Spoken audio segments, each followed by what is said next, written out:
Abridged anime has basically become a genre all its own. Starting with Yu-Gi-Oh! The Abridged series by Little Karibo, others soon followed, and abridged anime became a whole new take on our favorite series. The one to truly popularize it, though, was quite possibly Team 4 Star's Dragonball Z Abridged. And even though they faced many issues, they still managed to give us 3 great seasons, some gaming content, Dragon Ball shorts, and Home for Infinite Losers. But they didn't stop there, as they were also able to abridge movies and specials. And so that's what I will be ranking today. And whether you're a fan of the original Dragon Ball franchise from the start, or became a fan through DBZA Abridged, one thing that does remain is whether canon or non-canon, the movies and specials still have their place. Now, what's going to be different about this ranking is that it's not going to be a worst to best ranking. Since there's really no bad abridged movie in my opinion, it's going to be the one that I like to the one that I like the most. And so with that, we begin. Starting out on the bottom of the list is the episode of Bardock. While this one certainly had its jokes and fun moments that I enjoyed, I didn't find them quite as memorable as some of the other movies. The prehistoric Saiyans being shamed for their use of the Whoville Christmas song was pretty funny, as well as the fact that they were all named after rappers. And I always do get a good laugh with the Bardock threatening Tupac scene. Now, I was debating on where to put Bardock Father of Goku and the special Bardock episode, but there were a few things that made me put Father of Goku over the Bardock episode. One of those things being near the end, Nappa wanting to go to Dairy Queen. Nappa's funny as it is, but at least he was able to find the positive after the destruction of their planet. Also enjoyed seeing Popo's brief cameo. So I did find a few more memorable jokes in this one, plus them pointing out that future-seeing aliens weren't able to be prepared for the Saiyans. Plus at the end, I'd probably be ready to die after seeing this too. A French alien, a Star Wars scene, and a pig who almost commits cannibalism is what you'll get with The Revenge of Cooler. Starting with the same scene that ended the Father of Goku special, we get the foundation for the hilarious sibling rivalry between Cooler and Frieza. This also starts the running gag about Cooler doing what Frieza had already done, not to mention the witty banter that was added between Cooler and Goku. We're also given a brief bonding scene between the two as they both complain about Frieza and his personality. And I honestly did enjoy these little gags that would later carry on through other specials. It was also a nice touch to make the Australian alien Jace cousins with a French Sith. The way they intertwined canon and non-canon with their abridged specials was really genius and earns Revenge of Cooler this spot. History of Trunks is more of a unique one, considering its darker atmosphere of the original. Yet Team 4 Star still manages to bring the comedy that we've come to love, without overriding the emotional tones. And Trunks' narration manages to add to both the comedy and the sadness. In fact, the kind of atmosphere that's seen in this special made this the perfect one to be in dedication to Rooster Teeth's Monty Oum. I also enjoyed getting to see what could have been with Gohan's personality had Team 4 Star been able to continue with Dragon Ball Z Abridged. But hopefully we'll see the return of Dragon Ball shorts and get to see adult Gohan that way. The darker tones and the unique script writing of Team 4 Star truly made History of Trunks stand out from the rest of the specials. Although I would probably advise against going aboard Master Roshi's sub. Should be careful what you wish for with this one. I'm counting both parts 1 and 2 in 8th place, with Christmas puns, a well-placed title drop, and what has become my favorite Christmas song.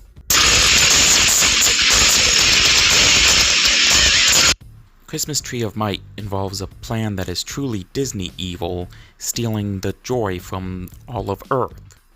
I enjoyed how Turles' men were made to be misfit elves that once worked for Santa.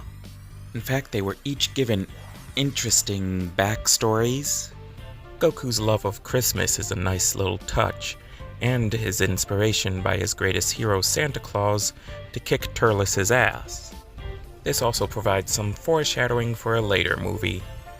I also enjoyed how they made Turles' bland personality actually work for this. And after all of the Frieza Day events, we have a perfect ending with Vegeta pointing out just how non-canon this all was, and him being haunted by Ghost Nappa. And then Team 4-Star realized that if you're going to mention trucker hats in the show, might as well put it in the movie. The 7th movie also happens to rank number 7 on this list, but try not to get a case of the Terroroids with this one. First off, they started it with Dr. Gero's canon death, where the Z Fighters were actually present for it, so already a different start from the original. Then using the shopping scene as the subplot that they created with Yajirobe and Korin's relationship. Although I'm not one to judge, I really don't think I want to know the answer to Gohan's question during the lunch scene. Like many DBZ fans, they did also point out particular questions about the movie. Like, why were they fighting in the Arctic? Why did Trunks bring his sword when they were shopping? And why didn't they stop Android 13 from transforming? Although with that last one, Dragon Ball Super did show that people seem to get angry when you actually do that. And then of course, to go along with the gimmick of Android 13, they had a few narrated scenes that was actually inspired by Dukes of Hazzard. And if the unique reason as to why these androids were ejected wasn't enough, they also brought back some memorable callbacks. And then they used the same joke from the original, but extended it to a nice little conversation between Lanny Pertur and himself. It was all definitely a nice combination of fun jokes and running gags. Wow! Danger Will Robinson! It actually took me a little while before feeling comfortable with landing Lord Slug here on the list. Had a great beginning, especially with Slug's minions accidentally calling him King Piccolo constantly. Although I feel like the jokes and the comedy really got good after Slug had his wish granted and his youth restored. With this next act beginning with Slug singing What a Wonderful World as he plunges Earth into his own dark kingdom. Which brings me to my next point about all of the animals dying out, one of which apparently being Icarus. Being a non-canon character to the original, Icarus has pretty much become a gag for the abridged movies. And while it's typical that Vegeta is the one getting some of the best one-liners, one of which spawned a hilarious gaming spin-off, it seems that in his absence, excluding his brief cameo, Piccolo gets some of the best one-liners in this one. It was also fun to see that because of the snow and cold, Goku thought it was his favorite time of the year, and as the champion of Christmas, must stop Lord Slug in order to save Christmas. And like some of the other abridged movies, we get another great callback here, this time with the Goku squeaky toy scene. So it was a lot of fun to get to watch the battle with Lord Slug, and I do have to agree with the Namekians, whistling is a pretty piercing sound. Of course, it truly wouldn't be a Team 4-Star Dragon Ball Z abridged special without nice little touches. The post-credit scene of Guru's letter to Slug, as well as Nappa and Vegeta doing a cover of Stupefy by Disturbed, really added to the end of the movie. At first I was going to put this a little lower on the list, but upon rewatching, I found that there was memorable jokes and banter between the characters, not to mention one of my favorite scenes that I'll never forget, that earns Dead Zone this spot.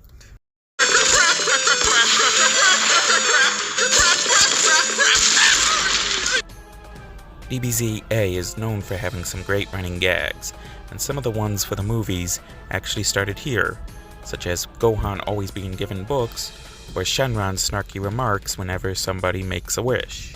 And not only have they given their big bads colorful personalities, but the henchmen as well, and Dead Zone was no exception. giving new personalities to Ginger, Pepper, and Cinnamon. And even the Gohan LSD scene was made to be a far more disturbing sight. But I do feel that it makes some of the future jokes that much more funnier.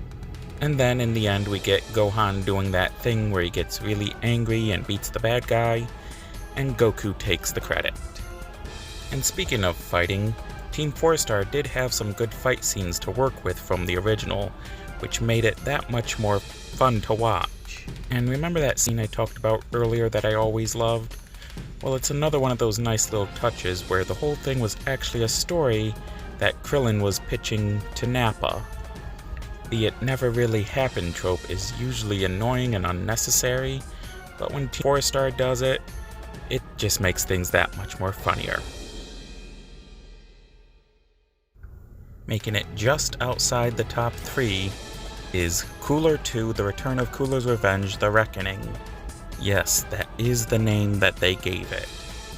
But unnecessarily long names aside, this one makes it into 4th place, and for good reason. This one had a nice mix of running gags as well as its own jokes. They made this one stand apart when it came to Cooler's henchmen due to the fact of them being robots speaking only binary, yet everyone can understand them. And then everyone going with Goku's mentality on hitting them really, really hard. Unless of course you're Vegeta, in which case you would get hit by all of them in the dick. I also enjoyed their use of running gags, such as Piccolo's conversations with Nail and Kami, and they even brought back jokes from the last movie, such as the banter between Cooler and Goku. And of course this built up on the sibling rivalry between Cooler and Frieza, with the joke, "Frieza did it." It was fun throughout the whole movie, with reminders that everything Cooler did, Frieza had done first, which I'm sure will help to tie into their sibling rivalry when it comes to Home for Infinite Losers. The original Cooler movie that they had to work with may not have been the same quality as other DBZ movies, but with what they were able to do with it, this is definitely one that I enjoy rewatching. It also probably had the best intro of any of the DBZ abridged specials. Coming in at number 3 with double the Christmas puns, we have Plan to Eradicate Christmas, going off of the DBZ special Plan to Eradicate Saiyans. Using the Tuffle villain Dr. Raichi as an old and angry Santa Claus fed up with the world's wrongdoings, he releases a miasma made of pure naughtiness. And of course Bulma uses Baby Trunks' niceness to make a formula to combat this. Of course, the use of naughtiness and niceness and Christmas puns is the type of thing you'd probably get laughed at in an adult setting, but Team 4-Star certainly makes it work for this. And of course you have the banter between the returned villains Turles, Frieza, Cooler, and Slug, as well as the continuing sibling rivalry subplot between Cooler and Frieza. And having Santa be an inspiration to Goku a year previous, only to become the angry villain this time, was also a very nice tie-in, as well as get the story behind why Santa could never visit planet Vegeta. Having their own story of Santa hating everyone except Gohan, who gets a book for Christmas, really makes this one stand out from the other abridged specials. It's why I've made a tradition of watching this and Christmas Tree of Might every December. This was the last movie that Team 4-Star was able to do before ending Dragon Ball Z Abridged, and they definitely held nothing back when it came to the jokes on this one. The Broly movie was set during the Cell Saga, which was the time of the most sexual jokes, but still with the Team 4-Star charm. And so then we're given an enslaved, masochist alien race who are watched over by Da-D. The BDSM concept set this movie apart, even from the Cell Saga jokes up to this point. In fact, I still remember calling some of my friends Princess Trunks after watching this. Of course, the sexual jokes aren't the only great thing about this movie. There's also the scene that points out the ridiculousness of the backstory that was later fixed by Dragon Ball Super. And if you enjoy cameos, this movie put in quite a few of them actually. One of my favorites being Nappa as a chancellor telling King Vegeta to stab the baby. And then you also have a quick one from General Tao, as well as nice little banter between Goku and Cell. And Lord Beerus even gets a quick mention in the beginning of the movie. The Korin Yajirobe subplot that had been running throughout the movies also managed to have its conclusion here. There was a lot to love about this movie, even the unique use of the word broccoli, which is what Brawly actually means. And if Return of Cooler had the best intro, this had one of the best end credits right alongside Nappa and Vegeta's cover of Stupefy. What are these things, and why is one grinding on me? Step on my genitals! I also have to make a brief honorable mention to Celloween. Other than this and a Dragon Ball Shorts episode, there's not a lot of Team 4-Star specials celebrating the best holiday. It was fun to watch as they used Cell as a horror movie villain, using a 2 to 3 minute scene from a Dragon Ball Z episode, with Krillin coming to be the hero, only for it to all be a dream in the end. And so now we finally make it to our number 1 spot, The World's Strongest Abridged. I always love rewatching this one, and never tire of its jokes from start to finish. Okay, so let's talk about the disturbingly penis-obsessed elephant in the room. Yes, Koshin was a big reason as to why I loved this one so much. From the time that he was on screen, it was like Nappa in regards to him having some of the most quotable lines. And I absolutely love the dynamics that they had between Koshin and Dr. Wheelo, with making Koshin the actual villain. Kinda makes you feel a little bit bad for Dr. Wheelo when he only wants a new body. Plus their interactions and banter with the other characters also added very well to the comedy. Even after Koshin's death, the jokes still hit, but it did lose some of that dynamics without him. In the end, it was nice to see Dr. Wheelo finally get a happy ending though, as awkward as it may have been. And also early in the movie, Bulma does call Koshin Pinky, and so it makes sense that they would end it with a parody of the Pinky and the Brain theme.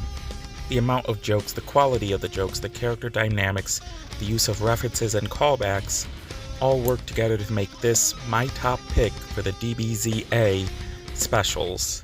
And so that is my list.